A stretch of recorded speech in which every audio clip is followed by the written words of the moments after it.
As you can see, we have limits. What are limits? The limits are the lowest and smallest values that are counted in each class.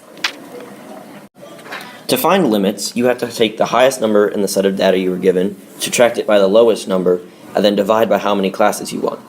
As you can see, we have 7 classes, and our class width is 30. So we start at 70 and we go to 100. And seeing as numbers can never cross over on each other, the next set starts at 101. We continue this process all the way down to 287. With limits, we also have boundaries. Boundaries, what are they? They separate classes and ensures no gaps between classes. Boundaries are typically 0.5 below and 0.5 above the class limits.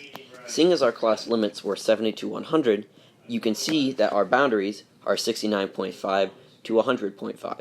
Boundaries are supposed to overlap, so if you look at our next set of data, you can see it goes 100.5 to 131.5.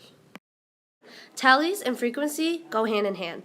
Tallies are the visual form of frequency, and frequency is the amount of data values that are counted in each class. To find tallies, we have to look at our class limits.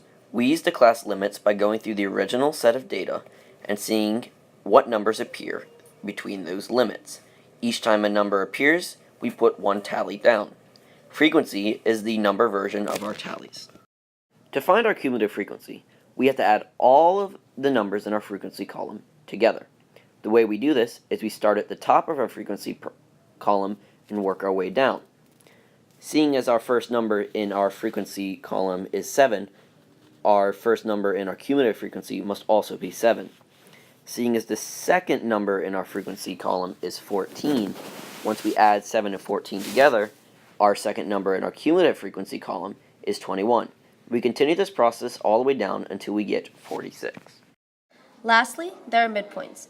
They are only used in frequency polygons, and you can find them by adding the upper and lower class limits and dividing by 2. To find our midpoints, we take the first number in our class limit, add it to the second number in our class limit, then divide by 2. In our first row, we see we have 70 to 100. So we add those two numbers together, and we get 170. We then divide by 2 and get our midpoint. We continue this process through all the classes we have. Once you have all your data recorded, this is how your table should end up looking.